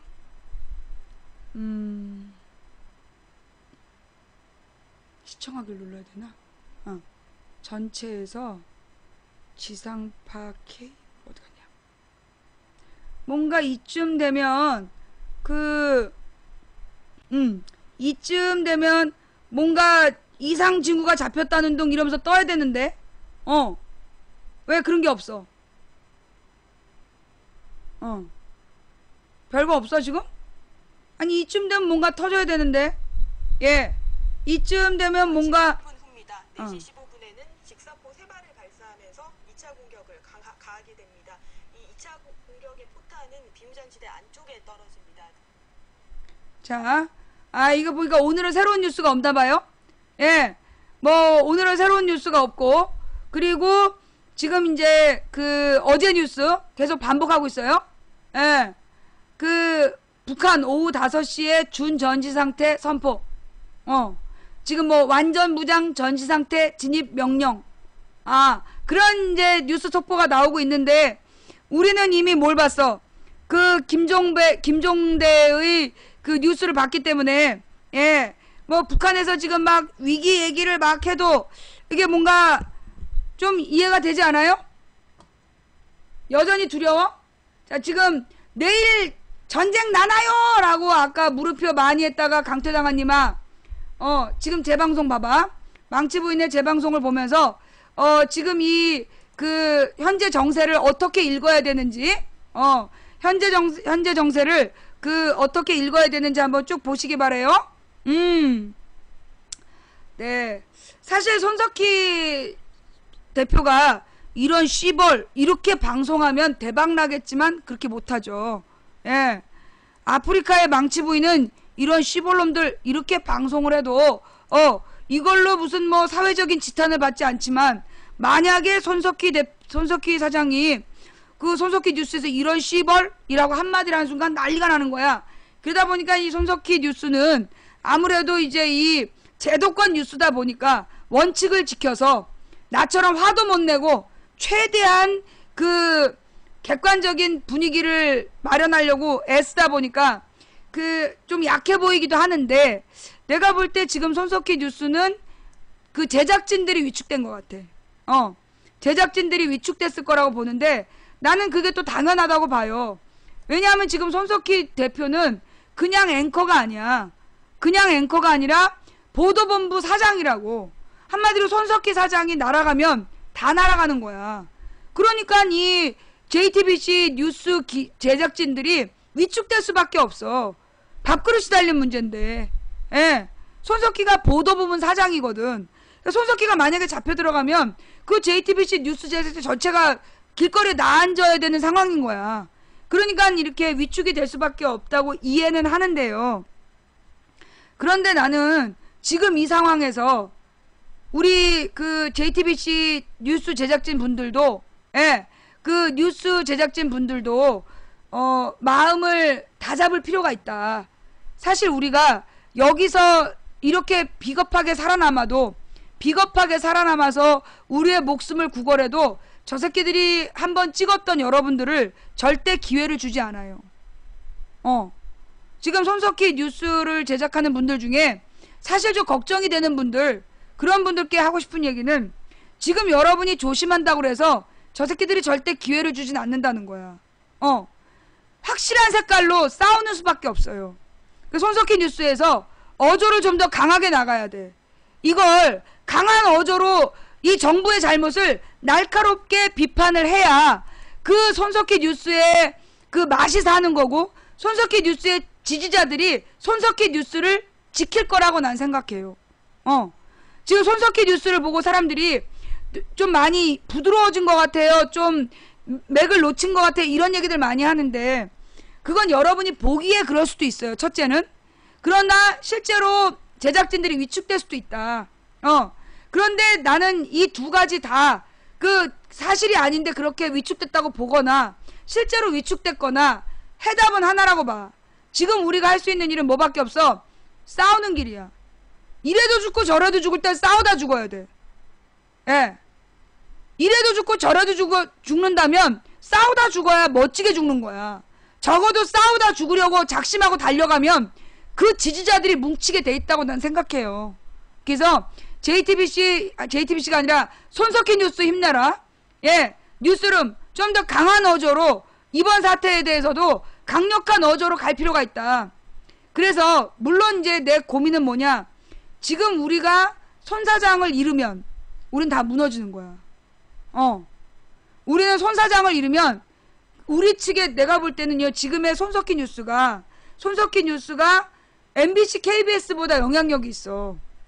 그런데 손석희 뉴스가 만약에 사라지면 그러면 정말 우리는 끝이야. 우리의 대한민국의 민주주의는 끝나는 거야. 그래서 손석희 뉴스를 지키는 게 굉장히 필요하다. 손석희 뉴스를 지키는 게 우리의 민주주의를 지키는 굉장히 중요한 방법이다. 그거를 잊지 말아주시기 바랍니다. 자, 오늘 할 얘기는 이 정도. 네. 자, 뭐 종편이 풀방됐다고 여러분 흥분하지 마세요. 그거 인원이 150명이야. 모바일 100, 컴퓨터 100. 예. 그러니까 여러분들 막 풀방 뭔가 뉴스 있나? 낚이지 마시기 바랍니다. 물론 일부러 그러진 않았을 거야. 아마 종편 방송하는 사람이 모르고 50명으로 조정을 했겠지. 예. 자, 북에서 먼저 포격. 연천군 주민들은 왜 못 들었을까? 이 뉴스 하나 더 마지막으로 해드려요.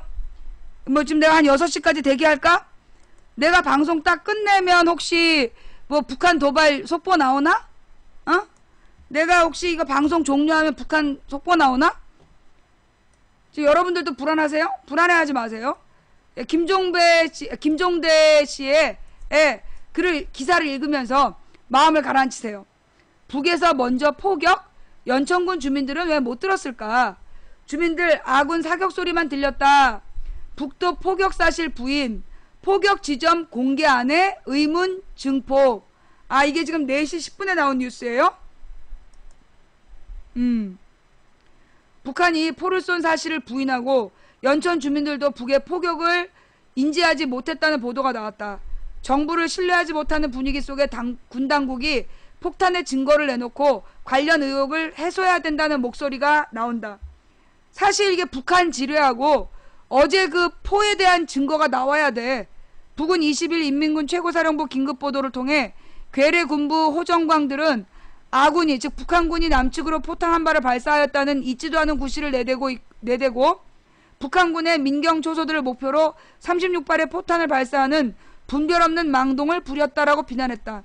군 당국이 20일 오후 3시 53분경 고사포 한 발이 경기도 연천군 중면 야산에 낙하했고 오후 4시 12분경에 직사포 수발이 군사 분계선 남쪽 700m 근방에 떨어졌다는 발표를 전면 부인한 것이다.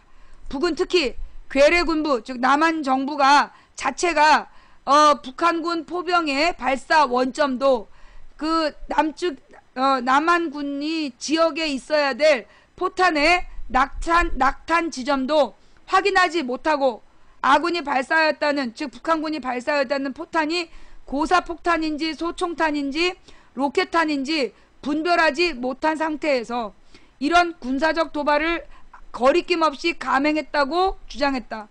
포탄을 쏘지도 않았는데 우리 군 당국이 대응 사격을 하면서 역도발을 해오고 있다는 것이다. 자, 여러분들은 이 북한의 주장을 어떻게 보십니까? 여러분들은 이 북한의 주장을 보시면서 정말 북한이 그 사실이 아닐까라는 생각이 드세요? 전 아니라고 봐요. 저는 북한군의 저 말이 나는 사실이 아니라고 봐. 무슨 얘기냐? 이 북한의 김정은이가 자기네가 포도 안 쐈는데 남측에서 36발을 북한으로 포를 쐈는데 말만 하고 있었다? 이빨만 털었다? 난 아니라고 봐. 예. 저게 지금 연합뉴스를 통해서 북한의 주장이 그대로 공개가 된 거야. 연합뉴스가 북한의 주장을 그대로 전제한 거예요. 다 실어준 거야. 그래서 저게 나온 거야. 그러니까 저 말은 뭐냐? 내가 볼 때 저 주장의 핵심 내용은 북한으로 남한의 포가 갔다라는 걸 북한의 입으로 인증해주는 기사라고 봐. 저 기사의 목적은 북한이 자기네가 안 쐈다 그런 말을 하는 거라고 난 생각 안 하고 내가 볼 때 저 뉴스는 남한에서 북한으로 포를 쏜 게 사실이다. 그걸 인증하려고 저 기사가 나온 거다 라고 나는 생각해요. 그리고 실제로 북한이 지네가 쏘지도 않았는데 우리 측에서 포를 36발이나 쐈는데 가만히 있었다? 나는 못 믿겠어. 내가 볼 때는 북한이 그런 애들은 난 아니라고 보고 나는 북한이 쐈을 거라고 봐. 나는 북한이 어제 도발했다고 봐요. 도발했을 거라고 보는데 다만 야산에다 쐈을 거다. 그리고 우리 정부도 저쪽에 피해가 없이 초소나 군부대가 아닌 뭐 논밭에다 쐈을 거라고 봐. 서로 주고받은 거야. 서로. 왜 주고받았을까요? 예. 왜 주고받았을까요? 이럴 때 쓰는 말이 있어. 뭔데? 예. 적대적 공생관계. 예. 한마디로 지금 우리가 아까 그 김종배 시사통에서 봤듯이 지금 북한은 그러니까 김정은이가 얼마나 다급하면 자기의 친인척들을 막 죽이겠어. 자기 친인척들을 죽이고 막 그걸 뭐라 그러니 공개적으로 망신을 주고 막 이러고 있잖아.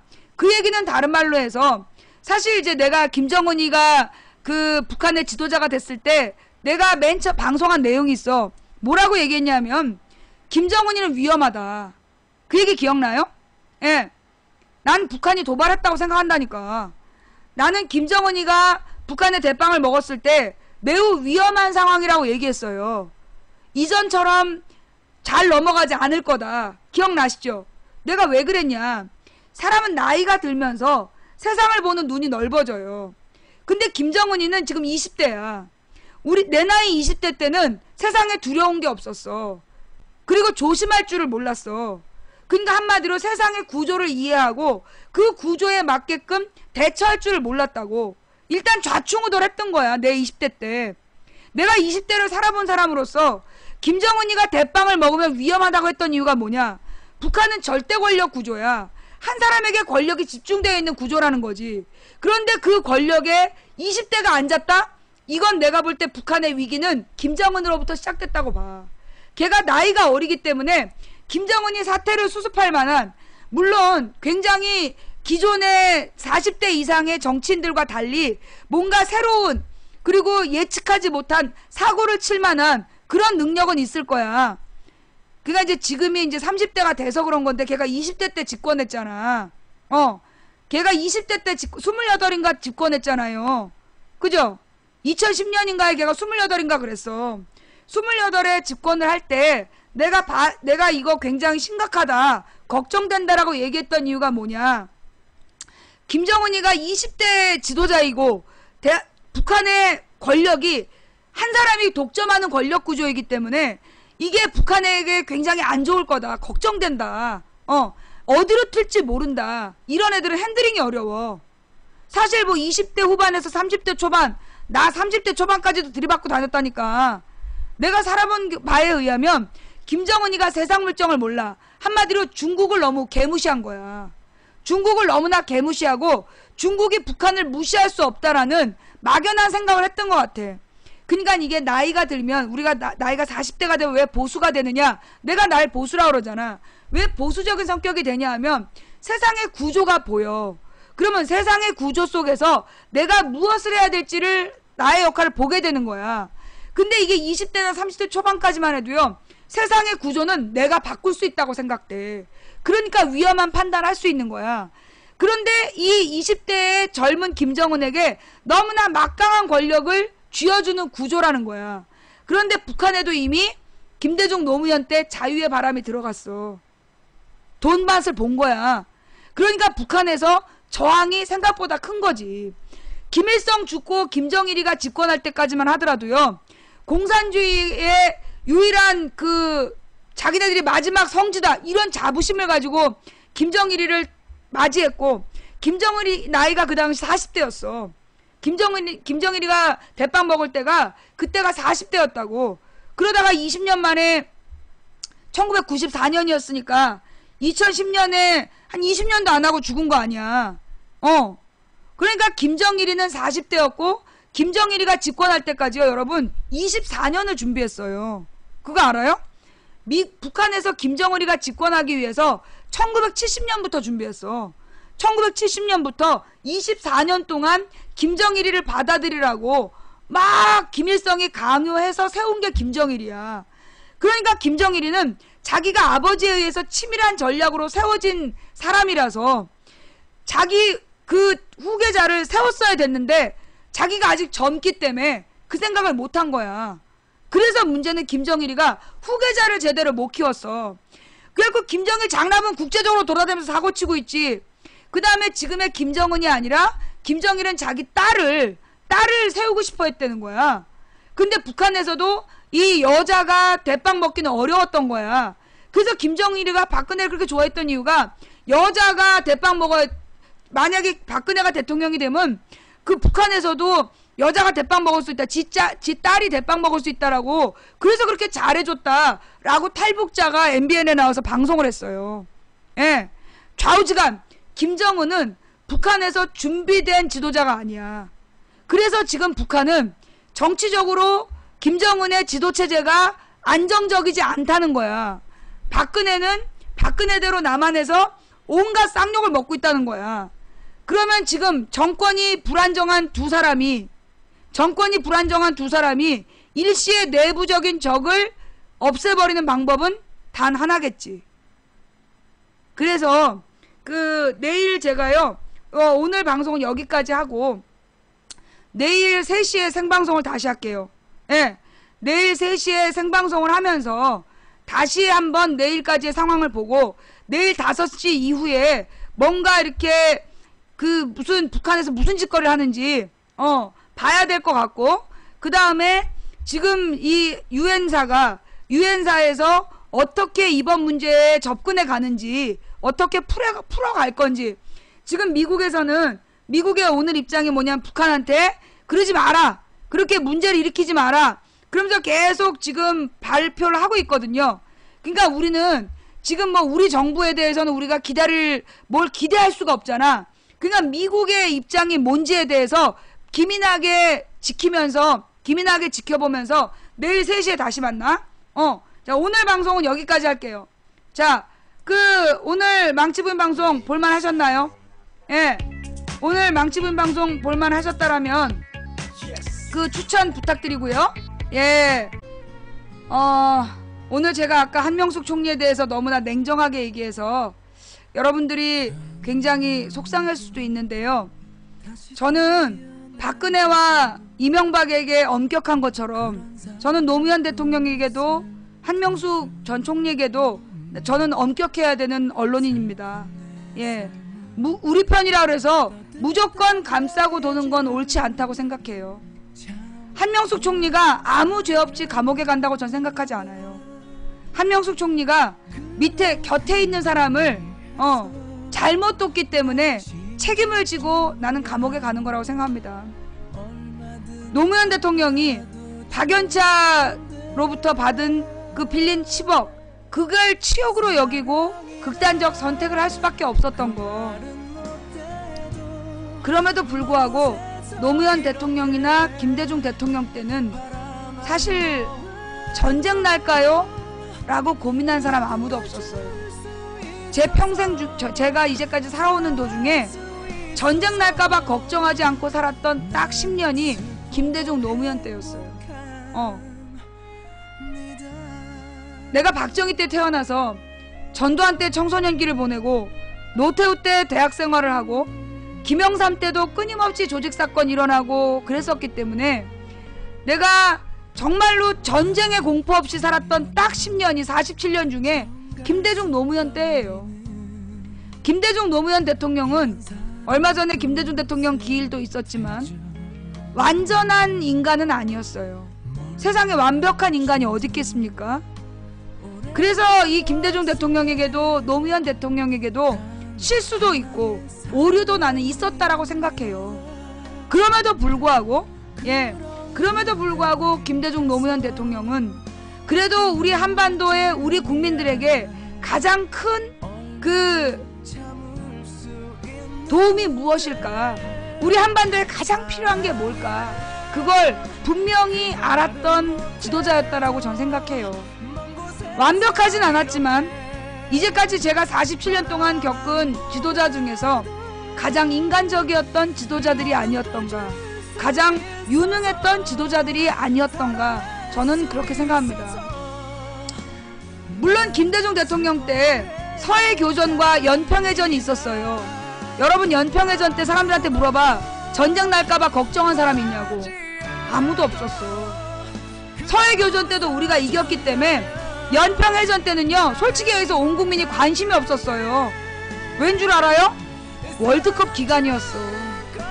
2002년 우리 4강 올라갔던 2002년. 그래서 그때는요, 온 국민이 연평해전에 관심이 없었어. 지금 연평해전 팔러 다니는 그런 이 썩을 놈들은 정말 반성해야 돼. 그 당시에 북한에서 연평해전 일으켰는데요. 그때 뭐 막 그 문제 심각하게 얘기한 사람 아무도 없었다니까. 전부 다 빨간 옷 입고 막 태극기 몸에 두르고 얼굴에 화장하고서는 밤마다 맥주 파티 했잖아. 그래놓고 이제 와서 김대중 노무현이 연평해전 일으켰다고 뻥까면 안 되지. 그지? 예. 그 당시 온 국민이 몰랐어. 나 같은 사람이나 관심 있었지. 왜냐하면 6월 달에 지방선거가 있는데, 지방선거 직후였던가? 나 같은 정치인한테는 연평해전 이런 전쟁이 굉장히 심각한 문제였어요. 나 같은 사람은 관심 있게 봤지만, 온 국민이 나는 그렇게 연평해전이 일어나는데, 뉴스에도 거의 안 나왔어. 그 당시 뉴스 찾아봐. 뉴스도 별로 없어, 그때. 보도 자체가 별로 없었다니까? 맨날 한국이 4강 가냐, 2강 가냐 그랬지. 그래놓고 이제 와서 김대중 대통령이 축구 구경하러 갔다고 욕한 새끼들. 지네들이 아마 제일 그때 설치고 제일 술 많이 먹었을 거야. 그러면서 김대중 대통령이 북한에다 돈 퍼줘갖고 핵무기 만들었다고 뻥까고. 실제로 북한의 핵무기는 김영삼 때 넘어간 돈으로 만든 거잖아. 그 다음에 노무현이 그거 다 없애겠는데 이명박이 그 북한하고 한 약속을 어기는 바람에 북한이 뇌졸중 걸렸던 김정일이가 일어나가지고 그 얘기는 내일 해줄게. 이 지금 김대중 대통령에 대해서 무슨 뭐 핵대중이라는 동? 그러면서 막 북한에다가 뭐 돈을 보내가지고 북한이 핵무기 만들었다 그런 뻘소리 하는데 북한으로 넘어간 돈, 그 돈 이야기 내가 내일 해줄게요. 자, 오늘 방송은 여기까지 할게요. 오늘 시청해주신 모든 분들께 감사드립니다. 그리고 오늘 후원해주신 한 분 한 분 진심으로 감사드립니다. 제가 여러분들이 후원해주실 때마다 가슴이 막 두근거렸지만 제가 그렇게 가슴이 두근거린다는 티를 내면 또 이 후원 못하시는 분들이 가슴 아플까봐 제가 일일이 감사 인사를 못 드렸습니다. 대단히 죄송하고요. 하지만 진심으로 감사드립니다. 그리고 추천을 해주신 7,010분께 여러분 못 믿겠죠? 네, 추천을 해주신 7,010분께 진심으로 감사를 드립니다. 예, 사실 이 정도가 되면 이 시사 비숙인데, 이 정도면 시사 비숙인데, 아유, 그만 또 김정은이하고 박근혜하고 이제 사고를 치는 바람에 오늘 또 이렇게 대박을 쳤네. 아유, 나는 정말 잊혀지고 싶은데, 근데 망치부인 방송의 시청률이 높아진다는 건 사실 좋은 일은 아니야. 망치부인 방송의 시청률이 높아진 건 좋은 일은 아니에요. 좌우지간 내일 3시에 그 한반도 긴장 상태가 어떻게 해결되는지, 어떻게 진행되는지 특별 생방송 진행합니다. 원래 주말에는 방송 안 해요. 근데 제가 이번 주에 3일 동안 휴가 갔다 왔기 때문에 오늘 지금 5시간 방송했고 내일 3시부터 또 방송 가능하면 한 3시간 정도 할게요. 자, 지금까지 도봉구 창동산의 불량주부 망치부인이었습니다. 오늘 내일 제가 비상 대기 중이라 뭔가 문제가 생기면 제가 바로 방송 시작할게요. 그때까지 여러분 제 방송 보고 계십시오. 방송이 너무 길어져서 죄송합니다. 오늘 시청해주신 모든 분들께 감사드리고, 오늘 후원해주신 모든 분들께 감사드리고, 오늘 추천해주신 모든 분들께 진심으로 감사드리고, 이 방송을 녹화 터서 유튜브와 팟캐스트에 뿌려주시는 참사장님, 풍행국님, 여비고님께 진심으로 감사드리고, 매니저님들께 감사드리면서 오늘은 여기까지. 다음 방송은 내일 낮 토요일 낮 3시에 특별 생방송으로 찾아뵙겠습니다.